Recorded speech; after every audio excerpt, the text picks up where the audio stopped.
Bonjour tout le monde et bienvenue à Courtside FM, le podcast de basketball absolument consulté pour vos athlètes de basketball québécois. Alors Mathis, aujourd'hui, on a un invité un peu spécial. On prévient tout le monde à la maison tout de suite. Ouais. Ça va être un podcast en anglais. Dans le Mhm. fond, nous, on reçoit Antoine Mason qui, dans le fond, là, évolue avec, comme vous voyez son chandail, avec la Toundra de Montréal, qui est une nouvelle équipe vraiment. Puis lui, dans le fond, il vient de New York. Puis là, il est allé au collège à Niagara, puis aussi à Auburn. Puis là, maintenant, il est à Montréal comme ça. On a réussi à l'avoir. Fait que ça va être pas mal ça. Fait qu'on ferait bien dessus. Ça va être en anglais, mais tu sais, Ouais. on s'approche de la crowd en anglais. Fait que Yeah. bonne écoute. Fait que we introduced you in French, but obviously we would like to introduce you in English still. So we're receiving today Antoine Mason, who came from New York and then played with Niagara University, then Auburn University, and now you moved a lot, but we'll talk about it in depth later. But now you're with the Toundra of Montreal. So just first question, obviously, like maybe not a basketball right now, but how do you like Montreal like as of now? Because you've been there for 2 months living there. So how do you like it? First, thanks for having me, and I appreciate the podcast, the invite. Montreal has been really fun. It's like a mini New York to me. For me, I'm one been traveling different places. I love going around, walking around, and experiencing the culture. So there's a lot of times that I'm just out on the streets, just walking around seeing the town, and it reminds me a lot like New York. Not as fast paced, but it's like a mini New York, and it feels like home. Yeah, because I've been to New York and it's crazy up there. Yeah. Like that downtown, it's always honking and people crossing roads where they're not supposed to. And but if you'd like just tell us, you've been there for as you said in the introduction, like 2, 3 months. What's the best thing that you like about Montreal? The best thing, obviously playing with the Tundra, my teammates, and then meeting the people. Y'all are really nice out here. The first time I ever came to Montreal was in Niagara. We were out here for a trip, and I still don't know a lot of French. So me and my teammates didn't know a lot of French. So we were trying to like, greet people and everything, but it, it was a little different. It was tough for us to translate and stuff. So now that I'm out here like full time, I realize, it takes a while for people to open up more. And it's kind of like New York. And yeah, like once people open up and people have been trying to help me with French and different things like that. So yeah, Montreal is really cool. It's cold, very cold, but it's cool to be out here. Yeah, because Do you know do you know any French word or? we Jim Antoine. I've been doing Duolingo though. I've been doing Oh, Duolingo and try to learn words. So yeah, every morning I'm either doing French or Spanish, and just trying to process and mhm. understand it that way. I can have a little conversation with some people in French. Yeah, because it could be a way to bond with the fans in Montreal. Mm.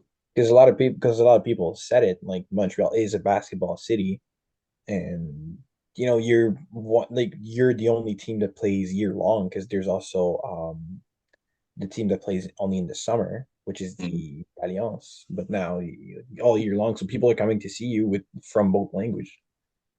Yeah, so it's important to get it down packed. By the time what April, May, I'm a get it down packed. I'm gonna have some Yeah. words for people. So if we get to basketball now, what was your first contact with basketball? Whether it's seeing basketball or playing with basketball or whatever. Uh, since birth, my dad played in the NBA, so I grew up around the NBA, and I always had a ball in my hands. Going to the Garden, Madison Square Garden, watching the Knicks games. My mom holding me. I didn't understand what was going on, but when I heard my dad's name, I just smiled, and she was like, "Yep, that's your dad." So as I start growing up, the last sport they introduced me to was basketball. So they had me try different sports. And after practice or tryouts, I would come back home and just grab a basketball. So I always wanted to play basketball. And yeah, just growing up watching my dad, seeing his experience, which was very special. Um, you know, growing up with an NBA player is totally different than, a normal life. So getting that experience, watching him and creating my own journey has been really fun. Because yeah, it's a bit different. Well, you said it's different, obviously different because there's always playing, always leaving or whatever. But you kind of got lucky, because well, you were born in New York while your dad was playing in New York, and you spent a couple of years there.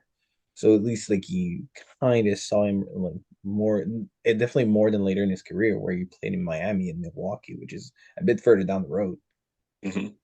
Yeah.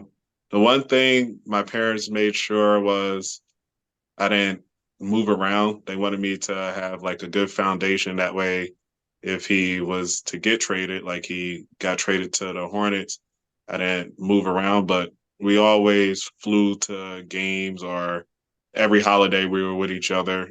So we always were in the same house. But yeah, they made sure I didn't have to switch schools every time. So it gave me a foundation being from New York. But then going to, when he got traded to the Hornets, going to Charlotte, seeing him, going to Miami, seeing him, going to Milwaukee, seeing him it was a special experience, a special journey, I guess, as a kid watching your dad live his dream and live the dream that you want. So kind of chasing after his past, following his footsteps. It's been, like I said, a very cool experience to have somebody that led the foundation for me.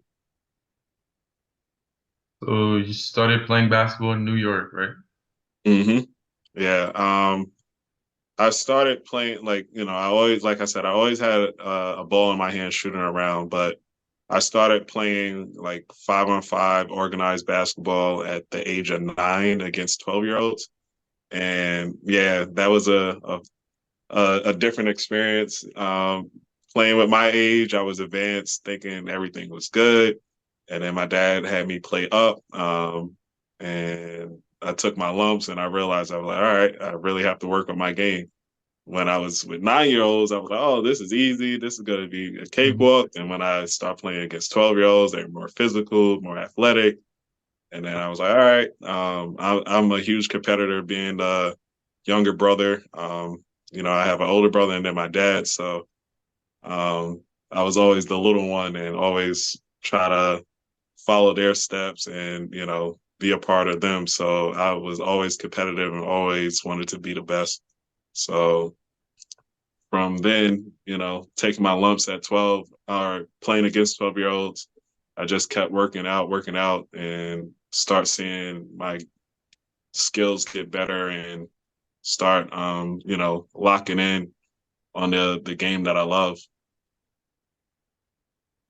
Yeah, well, it just it makes sense because you want to play up because obviously like you got to get better because if it's too easy with 9 year olds, you're not gonna get better, right?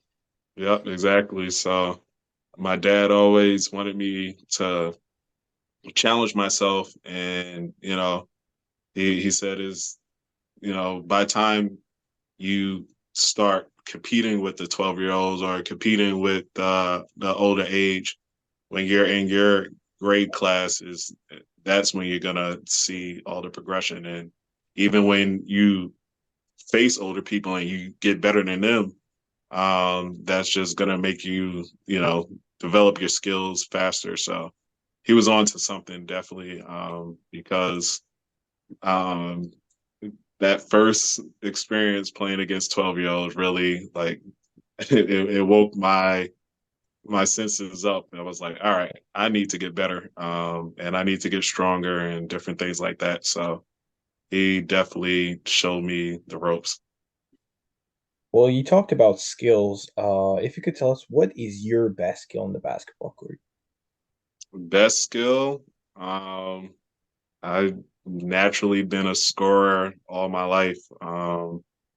Since high school, college, I just find ways of scoring, whether it's going inside, hitting shots, mid range threes. I God blessed me with that talent of scoring. And then from there, learning the game more, watching film more people. And then when my dad was here, he used to work me out to work on my weaknesses, um, know my strengths, and just keep perfecting my craft. So if I had like one huge strength is just be a natural born scorer. You're So just good you at talk, putting the ball in the basket, yeah. yeah. Yeah. So you talk about your weakness. Can you tell us like one thing you have to work on to get better? Um, for me, I always think I need to get better in every aspect. But right now, obviously in the season, I was struggling with my free throws in the beginning, and I realized what I needed to do. So I definitely put the time in more and more to get better with that. The last game, I shot 80%. Still need to be better than that. So I'm a hard critic on myself. Like people are like, oh, you play well, whatever. I always see things that I could get better in and try to tweak things. So right now, obviously, the main focus is to get wins, to make sure I'm making my free throws. Obviously, defense is the most important. You got to be able to shut teams down. And yeah, so every aspect of my game, I always try to improve. Yeah, well, it makes sense because that's how you get better. Just Yeah. wanting to be better all the time is gonna make you be better. Hmm. For sure. So if we talk about like your career earlier on, you said like in high school. So you went to New Rochelle High School in New York, and then you were named Athlete of the Year. I Hmm. think it was in your senior year. Yes. So how did it feel to, I don't know if it was your first time being recognized for your talent, but like how did it feel to get recognized for basically your talent on the basketball court? It meant a lot. Like you said, it was probably one of my first times getting that recognition. Like between my junior year, senior year, getting that recognition. I had a lot of offers, D1 offers, scholarships, my junior year, and then I got injured a little bit, and like the top schools, like Big East schools, stopped talking to me for a bit. But like the mid majors always stayed on me and came out to my practices and showed, support and everything, which made me, by the time my senior year, after I had that recognition of athlete of the year and everything, to choose the school that was loyal to me. I'm big on loyalty. So Niagara, they always show support, always contacted me, came to practices. There's actually one time we didn't have practice, but they showed up. So my coach made us have practice. So everybody was looking at me like, oh, it's your fault. So yeah, they always show support. And like I said, I'm big on loyalty, and I I trusted them with, the next 4 years of my career. You were also invited to the Jordan Brand Classic.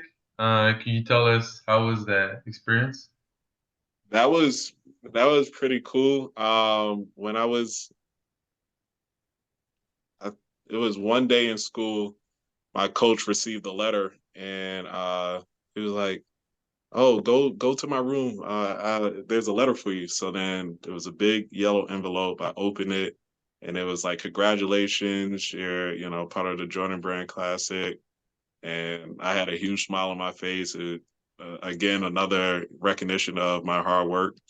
And I told my parents, they were excited. I told my family, and it was going to be right at the Garden, homegrown, where Mhm. my dad played. It was a huge moment for me. So um, I cherished it. All the practices that we did, they gave us, Jordan gear, and to play against some of my peers that I grew up with for most of my life was kind of cool too. So that whole experience was amazing.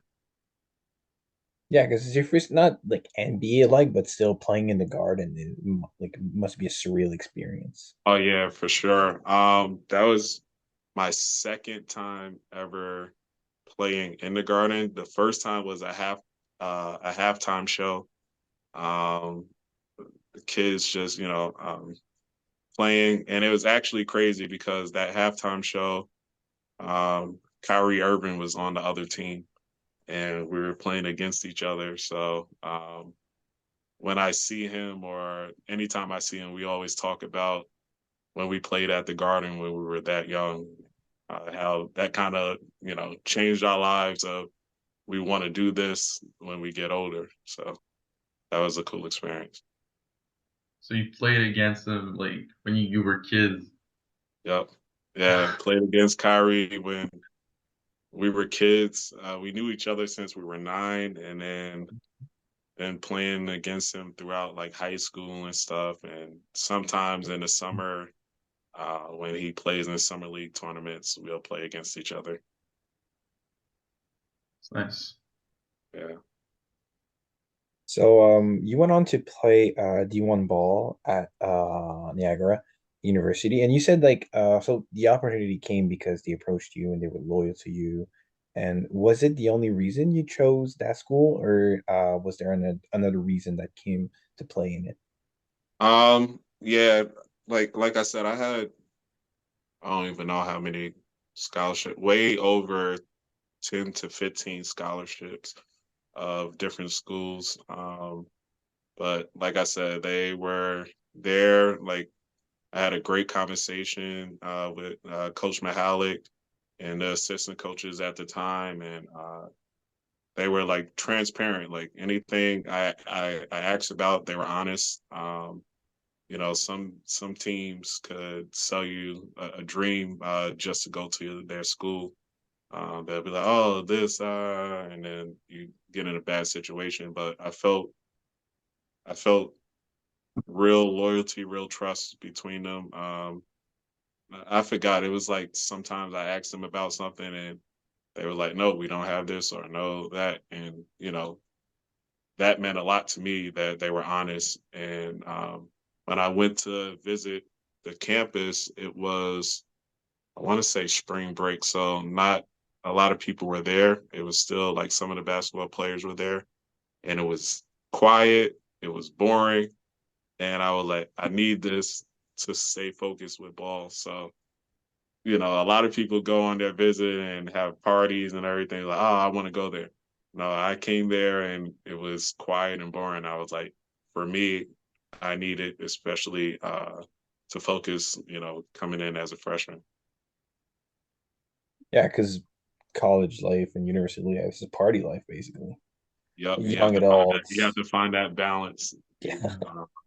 A lot of teammates of mine I had to find that balance, but like we always told each other, the reason we're here is for basketball. The reason we're at the school is for basketball. So we have to make sure we're doing our stuff, keep getting better.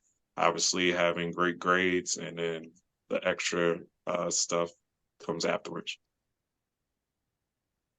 Yes, they locked in because especially as a student athlete, Yep. sometimes it's hard to manage both. hmm I have to give credit to my mom because since I was a kid, she always said books before ball, and she really meant it. And she used to have the say over my dad when it came to like making sure my grades were good. Like obviously he was a great student himself, and he cared about school, but like he'd be like, like let him play, and she was like, nope, he got to do this homework.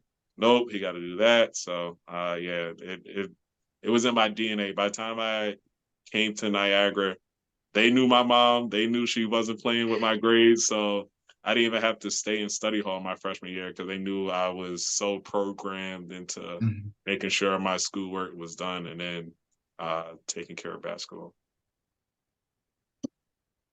So, we saw an article in the New York Times that said that your father brought you to Rucker Park to shake you up a bit, to show you Yep. like how real basketball went down. So, how did the experience impact you, like mentally, and just like make you realize like yeah, I still need to get better. Oh yeah. It was a huge experience. Like I said, like that age gap of 12 and 9 and things like that that helped me, and then I start progressing and doing well. And I lived in New Rochelle, which is the suburbs. So the suburbs have great competition as well, but it's a different type of game when you go to the city. So he saw that I was dominating in the suburbs, and he was like, "Yep, you're going to the city."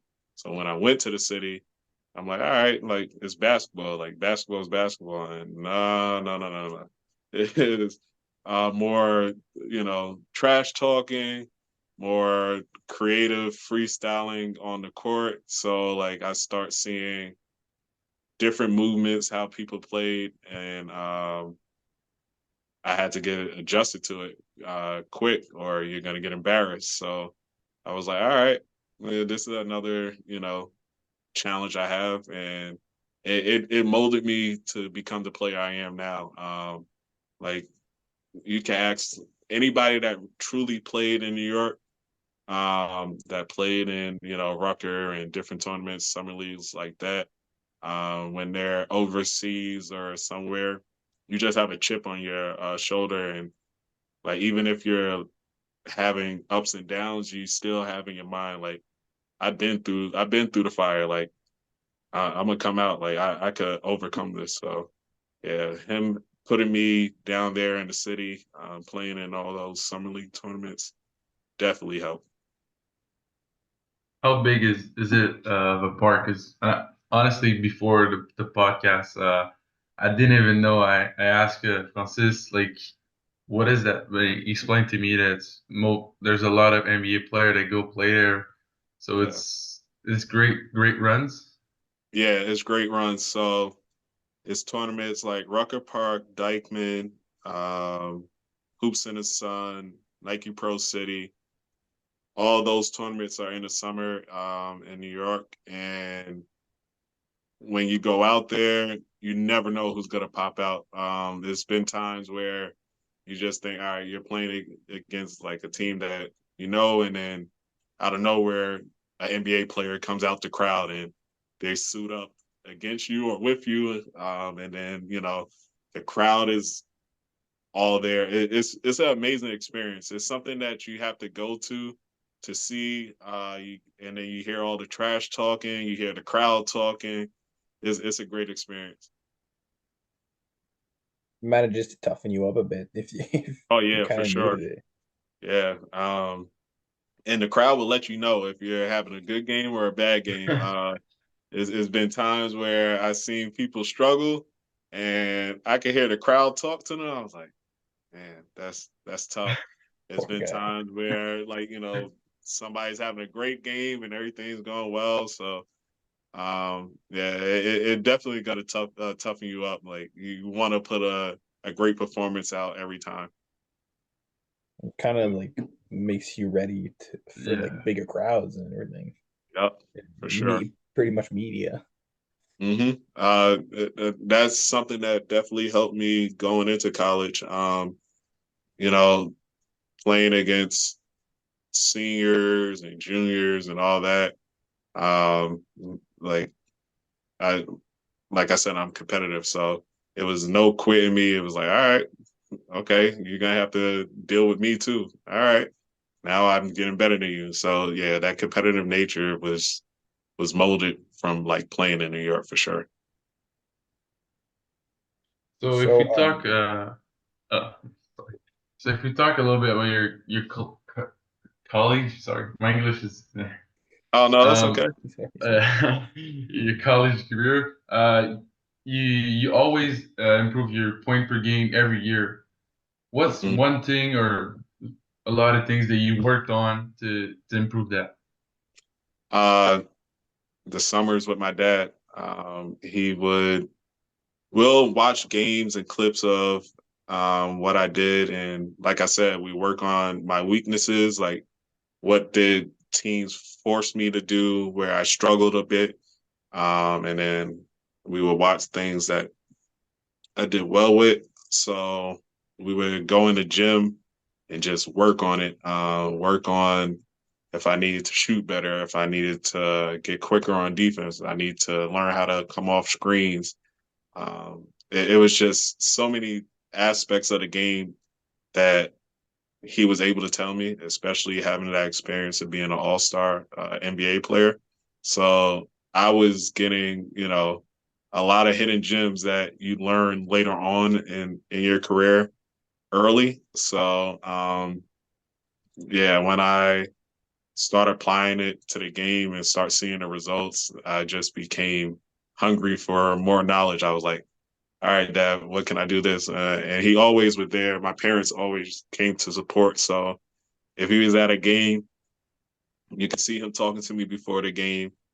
I would be playing at halftime. I would go up to him to see what he saw, what I saw, and he was like a little coach in my head. So it was a great experience. So from there, every year, um, yeah, I just kept getting better and better and more comfortable. The game starts slowing down for me, where I could go from my freshman. I remember my first game.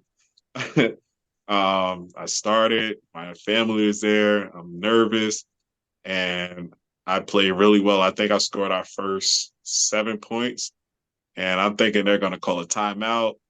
Nah, they didn't call a timeout. I got hit with a screen right after that. Um, we were still playing, and then it was a media timeout.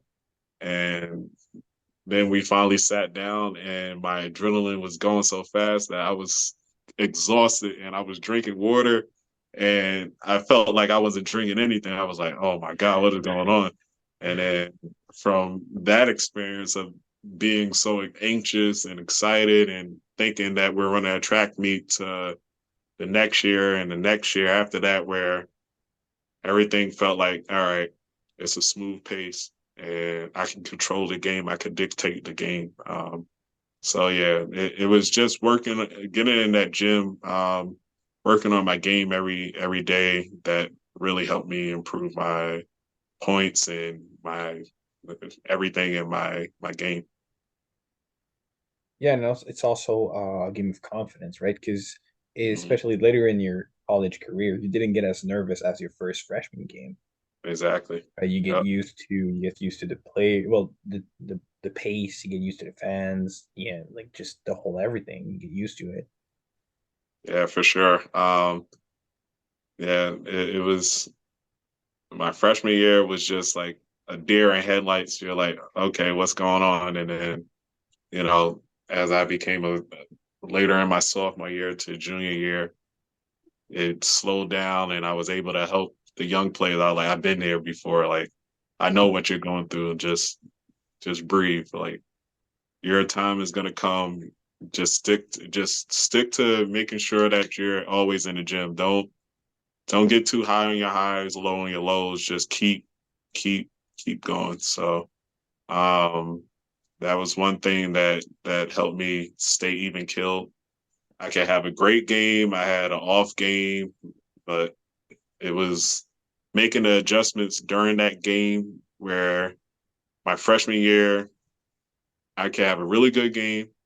And then if I struggled in a game, I wouldn't be able to make that adjustment until the next game.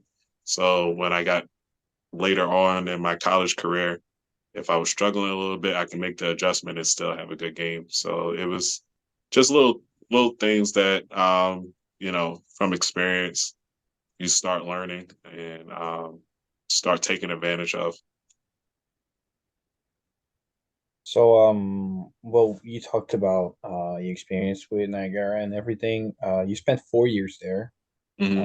of your career, but then for a fifth year, you transferred to Auburn. So, like, could you explain us what happened? Like, why did you transfer and everything? So, my true freshman year, I had a stress fracture that set me out for the rest of the season, and that gave me the extra year to, go wherever I want my fifth year. And I really wanted to stay in Niagara because I had a chance to break in the scoring record there over Calvin Murphy and over Juan Mendez. So I'm still number three in Niagara, and I had that extra year. But just talking to my dad and family, it was like, do I want to take a challenge? Do I want to take a risk to go into a bigger conference, to play against players that are projected to go into the NBA and see where I really at. So I decided to transfer out of Niagara, and I had a whole lot of offers from different schools from after being a nation's leading scorer, returning leading scorer. So I was a hot commodity. Everybody wanted me. And then when I visited Auburn, it just felt like home. And talking to Bruce Pearl, it was his first year coming back coaching, and he felt like he had a lot to prove, and I felt like I had a lot to prove. So we bonded from that, and it was a great experience going to Auburn. So, when you said you felt like home, was it all also silent and boring, or? Oh no, actually, it was a different experience. It was like a southern hospitality. In the States, it's more like southern hospitality. They're nice, they're friendly,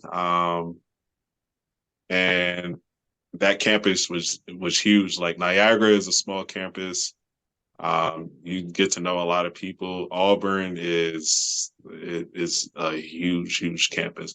So seeing that was like it was like going opposite, but they both had a great family feel. So when I decided I wanted to go there, it felt I felt very comfortable because like I said, talking to Bruce Pearl,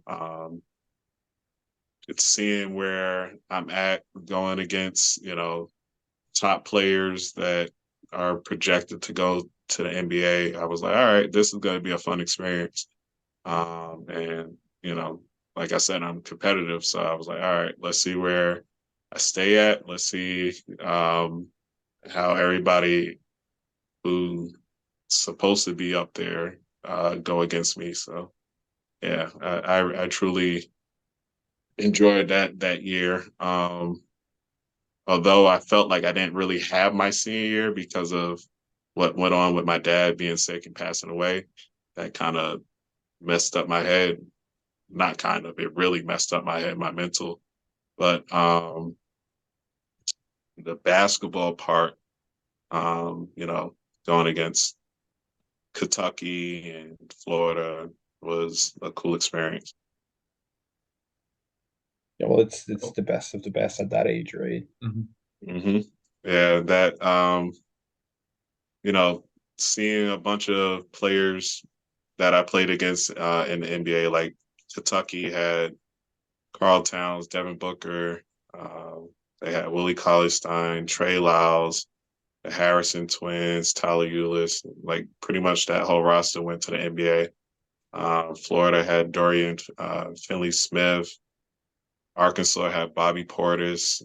Yeah, it was just a whole bunch of talent that I was able to go against and did really well with. So it gave me confidence that I could play at that level for sure. After your last year at Auburn, you declare for the draft, but as a senior, you automatically declare. Mm. How was that experience going to the draft and the summer league and all that? It was tough because my dad passed, so my mind really wasn't on basketball.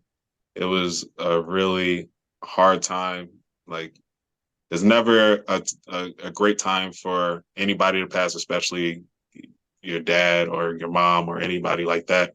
But it was like the worst circumstance because it was my senior year. It was towards the end of my senior year, so it wasn't enough time to grieve or like figure out what I wanted to do. But I was blessed to, join the training camp of the Orlando Magic, and that was I had before the Atlanta Magic, I had workouts with different teams, um, which was cool to do.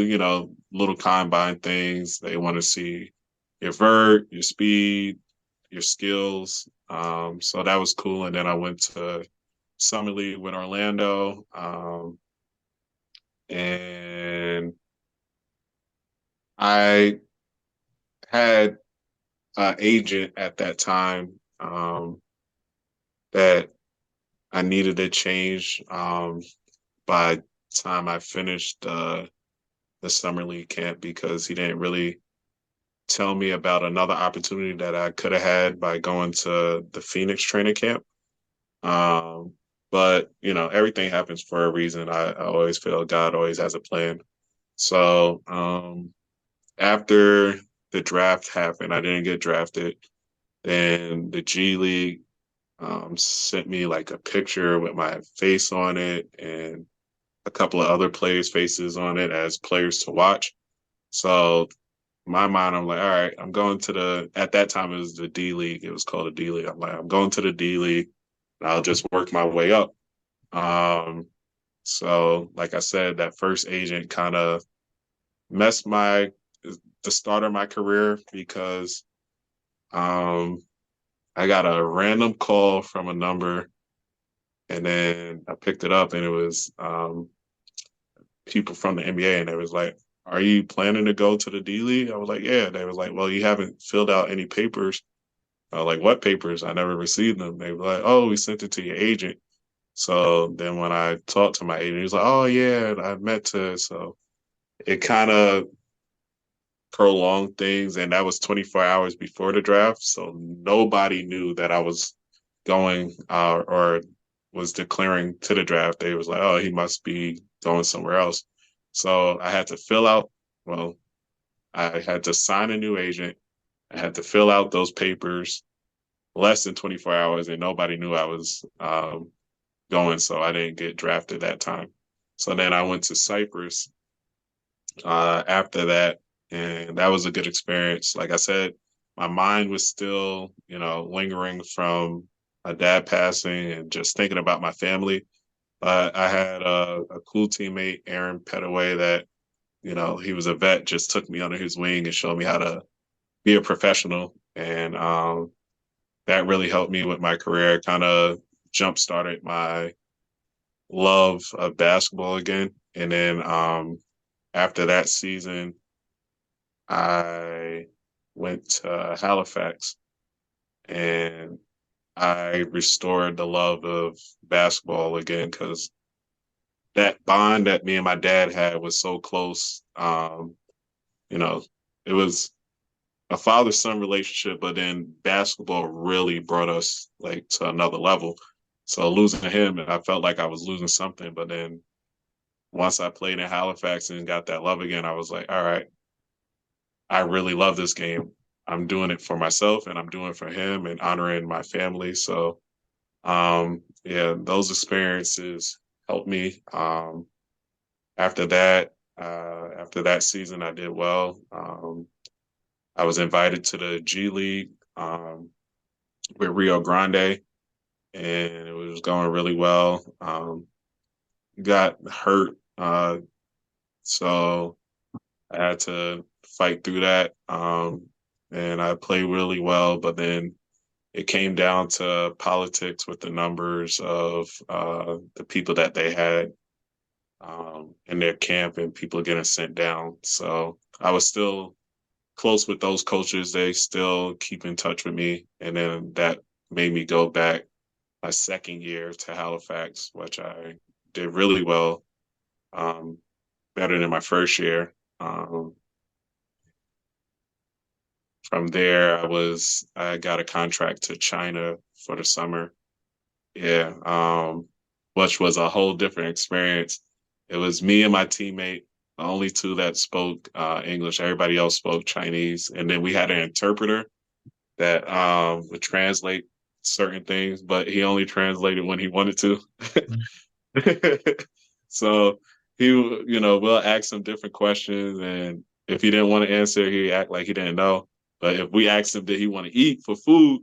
Oh yeah, yeah, yeah. I'm hungry. Let's go, let's go. So I was like, all right, you understand some things, but yeah, China was a great experience because they're physical over there, especially against the Americans. I felt like sometimes I was playing American football, but yeah, it made me even more tougher and fight through contact. And um, from there, after that, where did I go? From China, I went to um, Canada again, and then COVID happened, end of the season. From there, I went to Spain. Um, that was a fun experience, although it was COVID, so I didn't really get to explore Spain. Everything was closed, so it went from practice, home. And those COVID tests were so annoying. The doctor thought it was funny by doing the nose exam. Like the first time I almost choked, I was like, and ever since then he thought it was funny. So I think he kept like doing extra. I'm like, all right, the joke is over. Like, but we have to do that every week. That was a good experience, and I learned a lot from Spain. For me, it was the toughest experience in my professional career. One, just being isolated in a weird time in COVID. Two, I lost my best friend during that time, and we used to talk every single day. So that was tough. And then three, just getting adjusted how my coach used to coach us.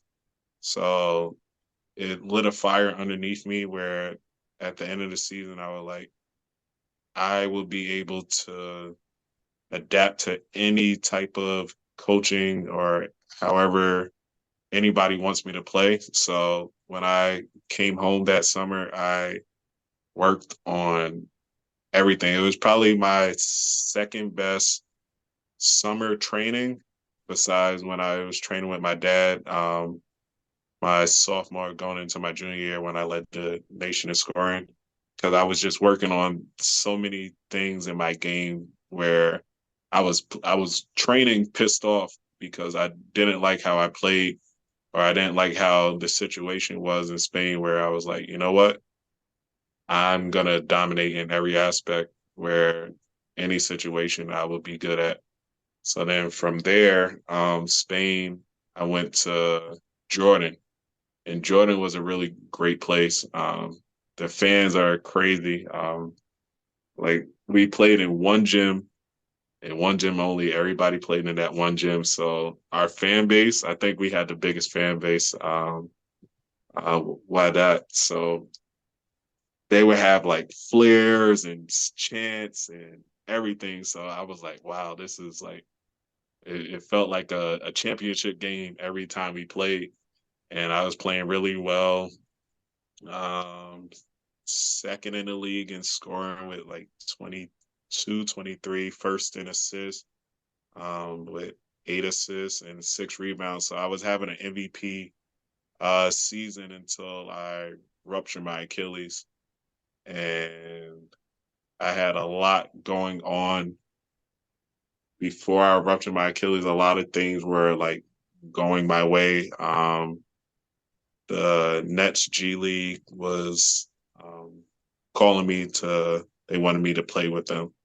And then I had the choice of either the Nets G League or playing with the national team. For Jordan, they wanted me to play in Dubai for a qualifying match. So I was like, oh man, which one am I going to choose? And I was leaning obviously towards the G League because my goal is to play in the NBA. Mhm. And I didn't have that chance because you know, the couple of days after that, when we had the game, I rushed my Achilles. So that kind of was something that I was like, man, why did it happen? But like I said, I always trust God and always believe that He has something planned for me. And from there, after the surgery in Jordan, I just worked on everything I could besides my foot, and I feel like I came back even better. And like it's showing with certain things in my game that I'm feeling a lot more comfortable with. And when people hear Achilles, they're like, "Oh man, like that means he must have lost a step, or he's not explosive, or he whatever." So my whole mindset when I told the doctor, I said my goal is to be better than what I was before.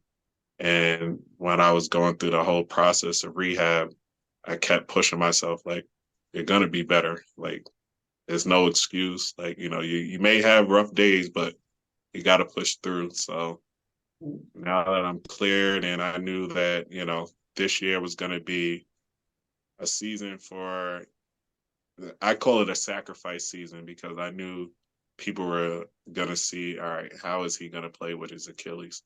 I know I was going to be better. I know the work I put in. So, now it's just showing people what I've been doing, how, I've been playing, and is already good recognition early that coaches from the other team like, "You sure you ruptured your Achilles? Because it doesn't look like it." And I was like, "Yeah, I'm sure. I've missed 6 months of basketball. I'm pretty sure I, I ruptured my Achilles, but yeah, it's just the work, the determination, the things that my parents molded me with since I was young. Like I said, I'm a competitive person, so I I was competing with myself at that time. I was like, "You're gonna get better. You're gonna be better than this." So I would watch old highlights of myself and like, "You're gonna be better than this. What could have you done better than that?" So it was just you know mental growth, physical as I was rehabbing, and then everything started going together at that time, and now I'm here. Well, especially with Achilles like ruptures, it's the mo like the injury in the NBA, which a lot of doctors said it changed how a lot of people played their game because you Hmm. can't be as explosive, can't be as quick. The prime two examples I can think about are Kobe Bryant and DeMarcus Cousins, Hmm. who basically changed the whole way they were playing after that big injury. Yeah, So just being able to come out of this, out of rehab, and just being even better than you were when you entered rehab is just to prove that you got that dog. yeah, for sure.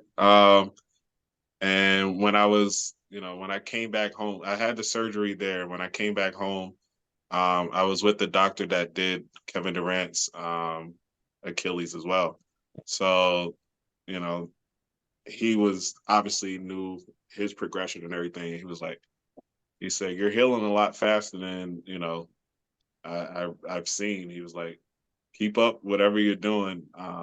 He was like, "Because Yes, it's it's really working. showing." Yeah, he was like, "It's really showing." So for me, it was, I'm telling you, right after that surgery, right after they cleared me to go home, my team had one of my teammates stay with me just in case I needed anything. I was working out. I was doing single leg push-ups, dips, core, and my team was like, "Bro, you're crazy. You're working out harder than we are." I was like, in my mind, I have to put that I'm still in season. I'm still have to keep going. Like my biggest fear for me is to get fat. I never want to get fat, so I was like, you know what? On top of me staying in shape, I want to be better than what I was. So I was just working like a maniac. Good. That's Yeah, how you well, rehab. Yeah. Hmm. So you've talked to us about your career in overseas. What was your favorite country that you played in? I don't know. It's tough. Every country has its own experience. Like Canada, obviously, is close to the States, so it's very relatable and comfortable. China was totally different, but I enjoyed it. Like seeing, the Great Wall and things that you read about in books and then actually see it was kind of cool. And then the style of play they play was interesting, and it definitely helped me. Playing in Spain helped me because they're not in Spain, they're athletic, but they're not as athletic as in the States, but they Mhm. think with their mind. So like it's more of a chess match of how can you manipulate the defense. And that made me grow in understanding how to attack certain defenses and different things, and then obviously applying my athleticism to it. It definitely helped me.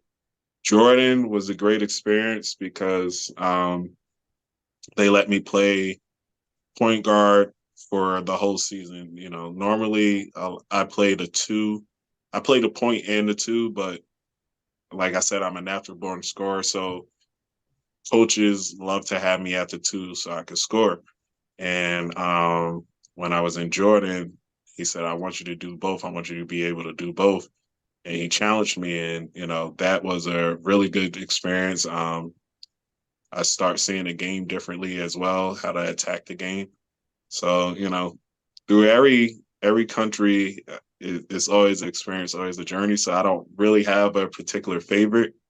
I would definitely visit and experience all those cultures all over again because they were really cool in their own way. Well, it lets you travel whilst doing the thing you love the most, which is basketball. Hmm.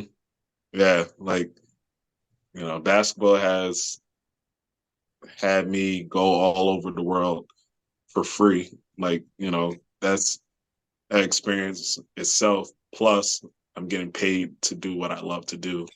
That's an extra, thing that I'm blessed to be able to do. So, yeah, like I never take the game for granted, especially, after having an Achilles injury.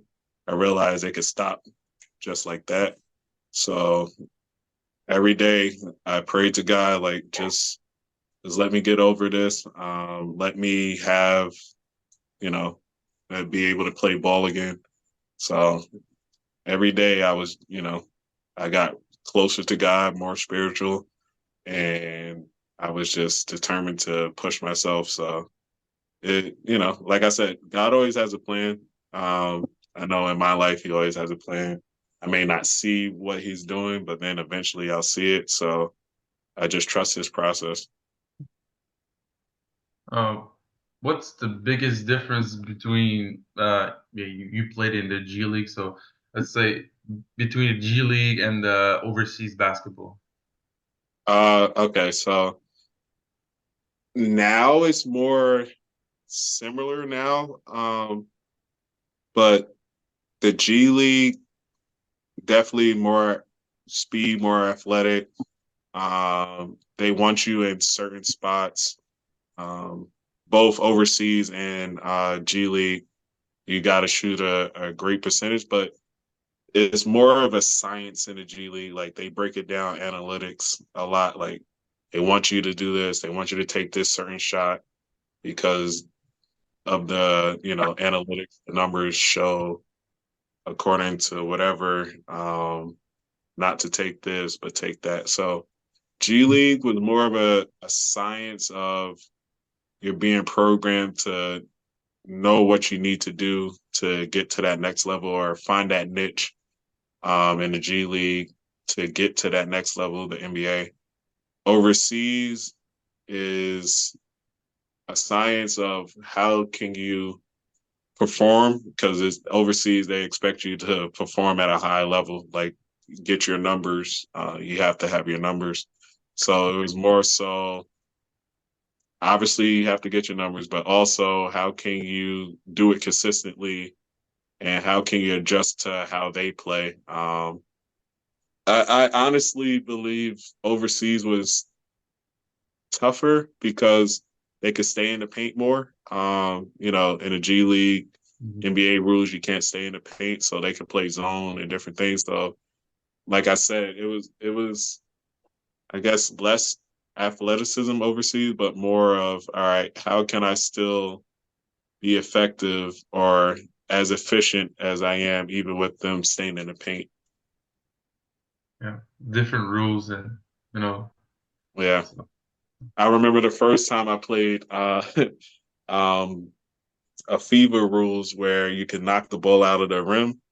I was so confused. I was like, "That's not goaltending. That's not goaltending." My teammate was like, "No, no, no! Like it's the new rule." Not I was here, like, yeah, not here. "Yeah." I was like, "Oh, okay." Like I had to get used to that because the first time I'm like screaming at the ref, "What are you doing? Like you have to see that." They were like, "No, bro, that's not the rules. That's not the rules." I'm like, "Oh, okay, all yeah, right, Yeah, because yeah, they're yeah, because they're literally taking the ball out of the rim. yeah." yes, that's Yep. weird. Like when you see when Banyama just literally like taking the ball out the Yeah, rim, it's crazy.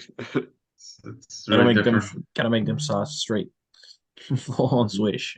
Yeah, No yeah, rim, back to it the makes you a better shooter for sure because uh it's been times where I was able to manipulate the thing where, somebody it touched the rim and I'll tap it out. I'm like, all right, I could do that too. But when it happened to me the first time, I was like, nah, I have to become a better shooter where it doesn't touch the rim. So yeah, it definitely makes you a better shooter for sure.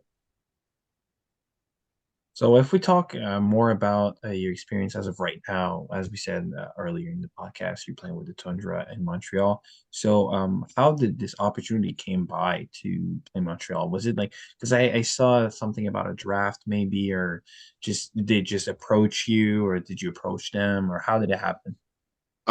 So when I was in Halifax, Juan Mendez, the GM, we had a good relationship from Niagara. He was telling me he was like, "There's going to be a team in Montreal in a couple of years." I was like, oh, "Okay." He was like, "Yeah, it's just if you're ever in Canada or still in Canada, just think about it." I was like, "Okay." So then I saw that the Tundra made a team. I watched them last year. So I reached out to Juan. I was like, "Are y'all doing anything for next season?" Because he was telling me that they was gonna first season was gonna be more of a Montreal roster. I was like, "Oh, okay, that's Mm. cool." So, and I was still rehabbing my Achilles and everything. So I was like, "All right, next year, how's it gonna be?" And he was like, "They'll probably have Americans and have more of an open roster." So he was like, "Just stay in touch."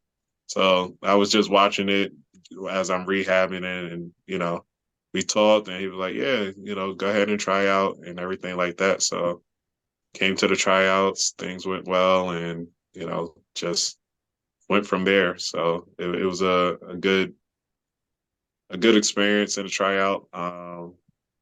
Competing again, like I said, competing against different players and seeing where I was at. Was it like your first experience coming out of the injury and rehab? Um, like I was playing in the summer, but Mhm. for like it's a difference in playing summer ball and getting mentally prepared for a season where you have practice, you have weights, you have this. So um, you know, you could always try to prep in your mind how it's going to be, but it's not anything until you experience it again. So it was, first time getting back into having practices, having lifting and going back to practice and things like that instead of, in the summer, it was just games. Like, I work out myself and have trainers to work out, but it's just like two different things you Mhm. get adjusted to. Yeah. So as of now, you kept your amazing scoring ability, averaging 20.3 points per game with the Tundra in 7 games, I think, this season. On really good efficiency also, except your free throws, as you talked earlier. But so now I'm you're gonna get bringing, better at that. yeah, you're bringing amazing scoring off the bench. Do you like your role as it is? Because it's basically comfortable because you started your whole life.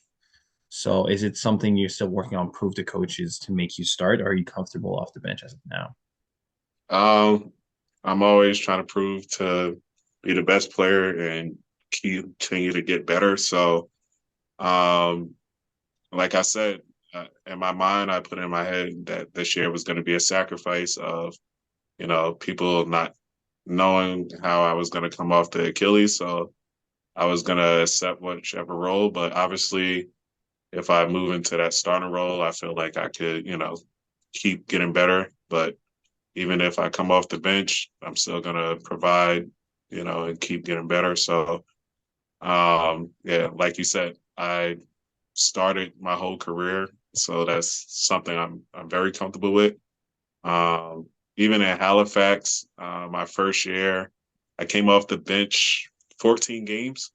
The first 14 games, and then after that, transitioned to starting.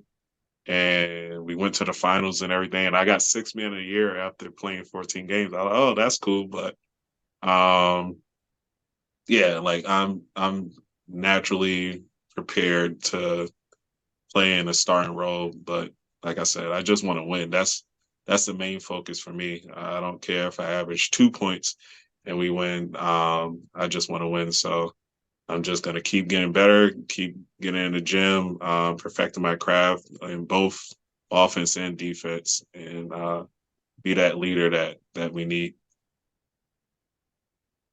So you talked about winning, and it's your main focus. Unfortunately, as of now, with your team, you guys are 1-6. Mm. What do you think? Because we know that you talked about a lot about you being better and you getting better and you working to be better. But what do you think your team needs to improve collectively? Just for a team to get to be better. You don't need to point fingers at anyone, but just what do you No, think is still I missing? think just for us is the growth of getting to know each other.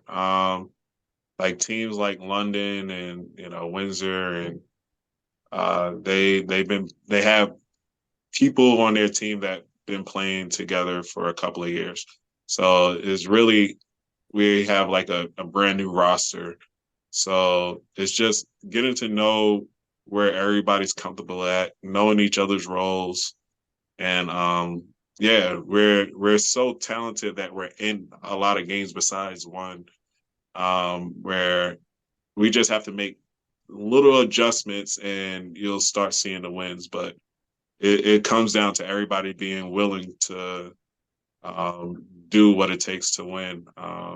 Everybody has to, sacrifice, get in the gym more, um, dedicate themselves to defense. I think with us, we're, fluctuate with defense. We'll do good, and then we'll have a couple of mental lapses. So we just got to eliminate those. And same with offense. We'll run things, and then we'll have a couple of turnovers. If we eliminate 2 to 6 bad possessions, I think that changes the outcome of a lot of these games. So it's just I hate being patient because I hate losing.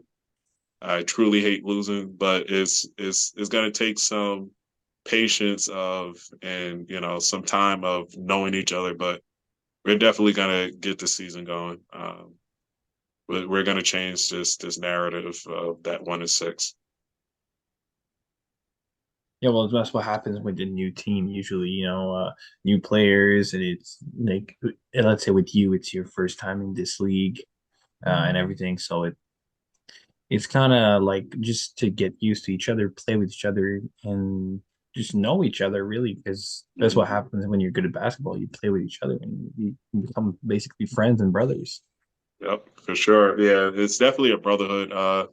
The thing I like about this team is we do get along on the court and off the court. we are planning on spending more time off the court because I feel like when you get to know each other outside of basketball, you start understanding, the person just by themselves and how you could help motivate them and things like that to be better. So yeah, we're a close team. We're definitely going to spend more time to get closer, and then you'll start seeing the chemistry become a lot better on the court. Yeah, and there's so much things to do in Montreal compared to Windsor and London. Yeah, yeah. So it's things that, hey, if people want to message me and tell me like places to go and stuff, I'm all for it. I'm definitely going to do my research of like looking up what to do out here and yeah, just enjoy the city and experience it. Can you tell us, like, when you played in high levels in your career, who's the best player you played against in your whole career? Best player I played against, I have a lot of people that played in a higher level, like obviously Kyrie, the way he creates things on offense is just like a magician. Like it's a crazy thing to see watching and then like experience in person. Um, I played against Tobias Harris. We have the same trainer, Lance Stevenson, Iman Shumpert. I played against Devin Booker and you know Carl Mhm. Towns and all of them. So I played against a lot of players, but I'll probably say the toughest person was probably Kyrie, just off of his natural ability of scoring. Mm. Well, he's pretty good, but He's decent. Yeah, he's he's decent, decent. yeah. Yeah. So I know we talked and we touched a bit on the subject, and we talked about it a bit at the beginning, middle, and whatever. But for anyone that doesn't know, your dad, he was a one-time All-Star and one-time All-NBA and All Defensive in the same year. And you talked about the impact he had on you, but could you still touch a bit more on what was basically his impact on your career and just you as a person in general? So, like I said, my parents never forced me to play basketball. But then everybody knew I just wanted to play basketball. So when I got into my sophomore year, my second year of high school, I was thinking about adding football to the resume, but then that was probably like the year of the concussions. Like everybody kept getting concussions, so my parents were like, "No, don't do that." And my dad was like, "If you're gonna take it serious, like basketball serious, you shouldn't like jeopardize your injury or get hurt." So I was like, "All right." And he was like, "If you're serious about basketball, like I'm gonna be on you." He was like, "You know, it's not gonna be easy. It's not gonna be easy days. Like sometimes you're gonna really, get pushed to that level." So it was around like my sophomore year going into, the rest of my career where I really start learning the game. Like natural ability, I was, like I said, natural doing things, but then I start learning the details of the games. And he showed so much from his experience, even from obviously the NBA career, but his college career, and he learned a lot. So he would show me how to do certain things, and then when I applied it in games, I was like, "Wow, that was kind of easy," or "Wow, they didn't notice that." So He knows what he's talking about. yeah, yeah, that's one thing. That's one thing he said. I was a great listener, and like I listened to him, and he was like, "If you listen to me, like I could show you, like I could get you to that level that you want to." So I used to study him, and those summers was crazy.